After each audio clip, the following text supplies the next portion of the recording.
Good morning बच्चों।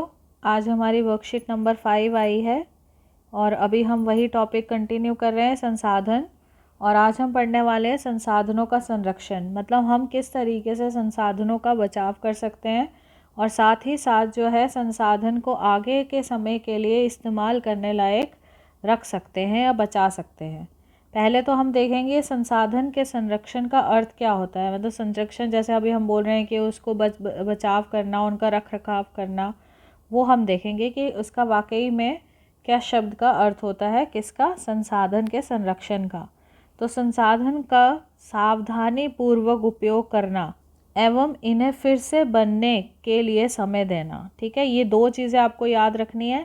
एक तो संसाधनों का सावधानी पूर्वक उसका उपयोग करना और उसको बनने का पूर्ण समय देना, इसको हम संसाधन का संरक्षण कहते हैं।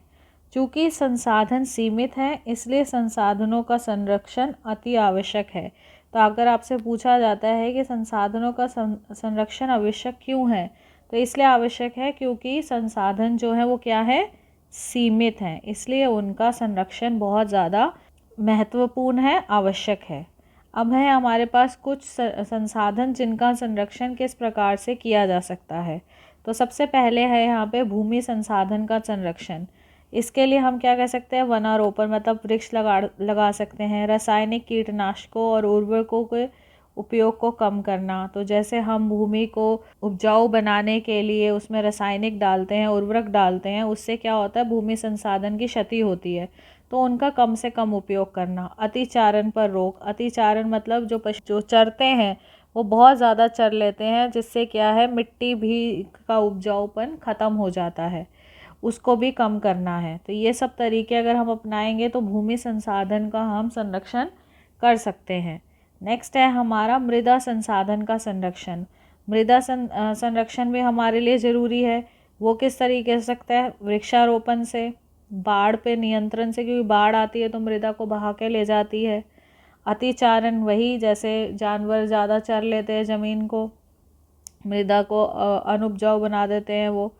सीढ़ीदार खेती बनाना, जैसे पहाड़ी क्षेत्रों में बहाव, पानी के बहाव से या हवा से जो है मिट्टी टिकती नहीं है, बह जाती है, तो सीढ़ीनुमा खेती करके जो है हम उसको टिका सकते हैं। शस्यावर्तन, विभिन्न फसलों को बारी बारी से बोना ताकि मिट्टी का उपजाऊपन बना रहे, इत्यादि सामान्य तरीके हैं। ठीक है, तो मृदा संरक्षण के ये तरीके हैं जो अभी हमने देखे। नेक्स्ट है जल संसाधन का संरक्षण। तो जल आपको मालूम है, जल बहुत ही महत्वपूर्ण चीज़ है और कई क्षेत्र ऐसे भी है जहाँ अभी हाल ही के समय में जल की बहुत कमी आई है। तो अशोधित वहित मल, ठीक है, तो हमें क्या करना है, कृषि रसायनों का विसर्जन। सब कुछ क्या होता है, जो फैक्ट्री से निकलने वाला कूड़ा है वो जल में जाता है, जो कृषि से संबंधित है वो उसमें जाता है। ये सारी चीज़ें जो है वो क्या करते हैं, जल के प्रमुख प्रदूषक होते हैं, जल को प्रदूषित करते हैं। को हमें क्या करना है, पानी को गंदा होने से बचाना है।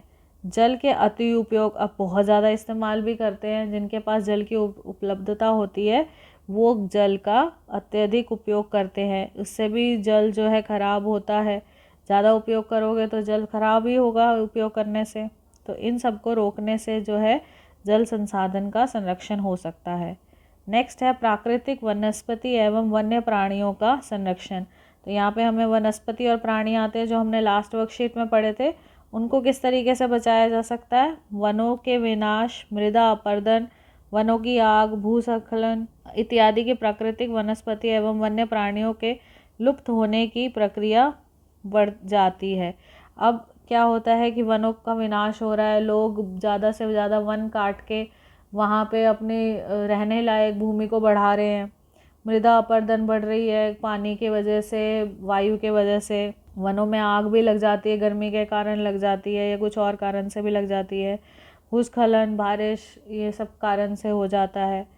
और इत्यादि के कारण क्या हो रहा है, जो प्राकृतिक वनस्पति और वन्य प्राणी हैं ये लुप्त होते जा रहे हैं, मतलब गायब होते जा रहे हैं। लुप्त का मतलब गायब होते जा रहे हैं, कम होते जा रहे हैं। इन्हें रोकना अति आवश्यक है। इसके अलावा वन्य प्राणियों के शिकार को भी रोकना पड़ेगा, ये भी बहुत इंपॉर्टेंट है। ऐसे तो बहुत सारे कानून बने हुए हैं उनके शिकार को रोकने के लिए, फिर भी शिकार होते हैं और उसको शिकार को रोकने की अत्यधिक ज़रूरत है ताकि हम इनको बचा के रखें। फिर है खनिज संसाधनों का संरक्षण। खनिज संसाधन भी हमारे लिए बहुत महत्वपूर्ण होते हैं, जैसे कि हमने लास्ट टाइम किया था कोयला, पेट्रोलियम वगैरह, ये हमें बचा के रखने बहुत ज़रूरी है। क्यों ज़रूरी है? क्योंकि ये भी कम होते हैं और ये ख़त्म भी हो जाते हैं जल्दी से। तो इसलिए हमें ऐसे खनिजों का उपयोग, ऐसी चीज़ों का उपयोग करना है जिनका हम उपयोग निरंतर कर सके, ठीक है ना। नवीकरणीय संसाधनों का उपयोग करना चाहिए हमें ज़्यादा से ज़्यादा। इसके लिए खनिजों के पर नियंत्रण, उपयोग को बढ़ावा देना और उन्हें बर्बाद होने से रोकना ज़रूरी है, ठीक है। तो खनिजों का अत्यधिक उपयोग नहीं होना चाहिए, नियंत्रित उपयोग होना चाहिए उसका। सोच समझ के इस्तेमाल करें, उसकी बर्बादी को बचाएं। कोयला, पेट्रोलियम इत्यादि खनिज ईंधनों का प्रयोग कम करके इनका स्थान पर विद्युत ऊर्जा, सौर ऊर्जा के उपयोग को बढ़ावा दिया जाना चाहिए। तो अगर जितना कम से कम हो सके, आपने आजकल देखा होगा इलेक्ट्रिकल व्हीकल भी आ रही है, तो पेट्रोलियम की जगह आप इलेक्ट्रिक व्हीकल, ई रिक्शा आप देखते होंगे, वो भी इलेक्ट्रिसिटी से चलती है। तो ये सब चीज़ें जो हैं ये आपके वातावरण को प्रदूषित होने से बचाती हैं। अब हम बेटा क्वेश्चंस देखेंगे। घर एवं विद्यालय में जल संरक्षण के उपाय बताइए। इसमें आपके मन में आप जिस तरीके से भी सहयोग देते हैं जल संरक्षण का, वो आप लिख सकते हैं। मैंने यहाँ पे 3 तरीके शेयर किए हैं, आप उससे ज़्यादा भी अपने दिमाग के अनुसार इस्तेमाल कर सकते हैं। जब उपयोग ना हो तब नल बंद रखें, और जब उपयोग हो तभी नल का इस्तेमाल करें, तभी नल खोलें। और एक बारी जो पानी है भर कर रख लें, चाहे आप ब्रश कर रहे हैं चाहे नहा रहे हैं, पानी भर के रख लें और फिर उसके बाद जो है वो बाल्टी के पानी का उपयोग करें नहाने के लिए। नेक्स्ट मैंने दिया है, सब्जी जो धोने के लिए हम पानी का उपयोग करते हैं, उस पानी को हम दूसरी जगह भी इस्तेमाल कर सकते हैं, हम पौधों में दे सकते हैं उन पानी को, ठीक है। तो ऐसे आप और भी सोचिए और अपने तरफ से भी दिमाग लगा के कुछ तरीके बताइए जिससे आप जल संरक्षण कर सकते हैं। आजकल बहुत सारे स्कूलों में जो है क्या बना हुआ है, वाटर सेव के लिए, रेन वाटर हार्वेस्टिंग के लिए भी खुदाई की गई है ताकि पानी को सेव किया जा सके, बचाया जा सके बारिशों के समय पर।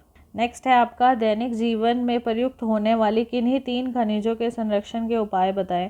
तो जैसे अभी हमने ऊपर पढ़ा है कि कोयला, पेट्रोलियम, ये सब खनिज ईंधन हैं और इनके उपयोग की जगह अगर हम सीएनजी का उपयोग करें तो हमारा वातावरण में कम प्रदूषण होगा। एलपीजी का उपयोग करें, पहले लकड़ी या कोयला जलाया जाता था खाना बनाने के लिए, उसकी जगह अगर हम एलपीजी का उपयोग करें तो फ़ायदा होगा। और सौर ऊर्जा का, आजकल आपने देखा होगा सोलर कुकर आता है, और पानी गर्म करने के लिए भी गीज़र की जगह आप सौर एनर्जी को जो है सौर ऊर्जा का इस्तेमाल करके अपने कार्य को कर सकते हो, है ना। देखे होंगे आपके स्कूलों में भी लगे होंगे सोलर पैनल। तो आजकल तो इलेक्ट्रिसिटी भी उससे चार्ज हो जाती है, लाइट भी आ सकती है उससे। तो इन सब चीज़ों का इस्तेमाल करके जो है आप लोग भी ऐसा कदम उठा सकते हो और अपने वातावरण और पर्यावरण में संरक्षण कर सकते हो बेटा। तो ये आज की आपकी वर्कशीट थी, बहुत ही आसान थी ये भी, तो आपको समझ आई होगी। कुछ ना समझ आए तो आप पूछ लीजिए। चैनल को सब्सक्राइब कीजिए और ज़्यादा से ज़्यादा लाइक कीजिए।